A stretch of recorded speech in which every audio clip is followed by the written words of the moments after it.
To understand why we behave the way we certainly do, we must first understand the kingdom of God, because what we do largely depends on our personalities we have created, using the virtues of God's kingdom. Did it ever occur to you to think of yourself as two individuals living inside a single body? One that works day and night in order to have basic life necessities, plays football, and looks after his family.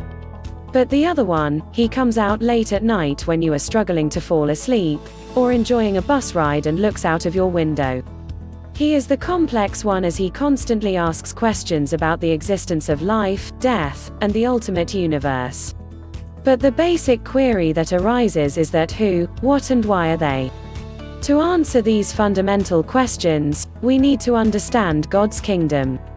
Speaking of God's kingdom, like any other household, it also stands upon the two most important pillars, the father and the mother, who when combined constitute life in the face of humanity.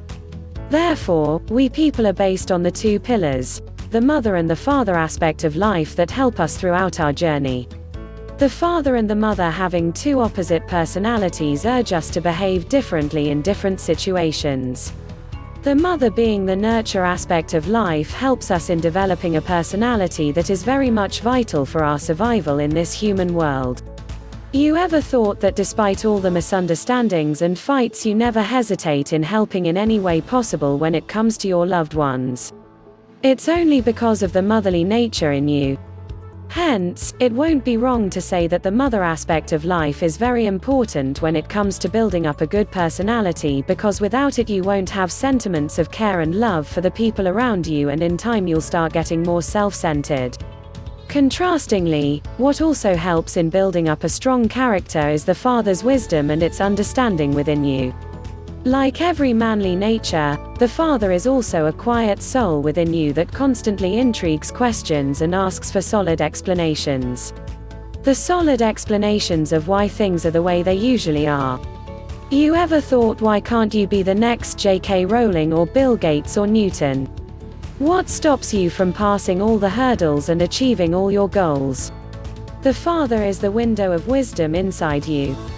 He is like that person that sits in the corner and observes everything, then slowly writes something in his diary, and later struggles to find the possible reason behind that particular behavior.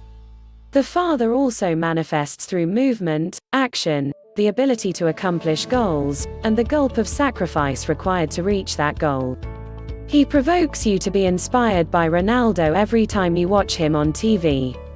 Then, bucks up your potential to become a player like him, asking you to strive harder in the field, motivating you to go on even when you reach your stamina limit, giving you the sense of purpose in the world, and then thriving for it to achieve greater good.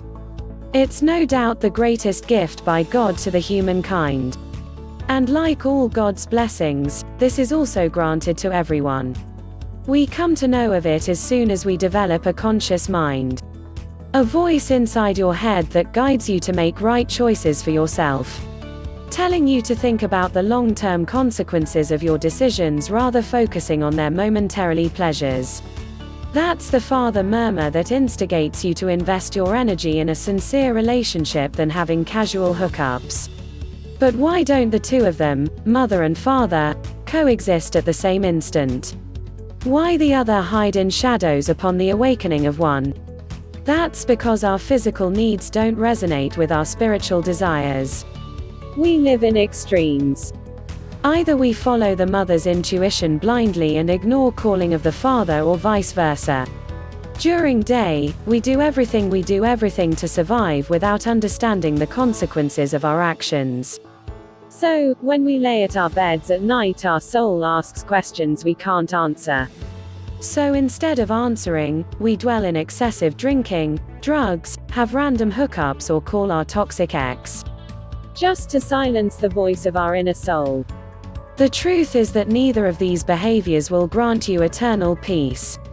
Because in order to have a heavenly life, we need to balance their existence in our life.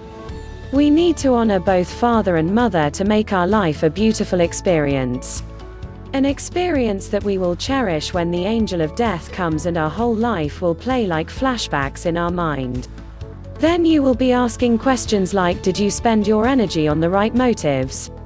Did you offer the appropriate attention to the right people? Are you content with the way you spent your life?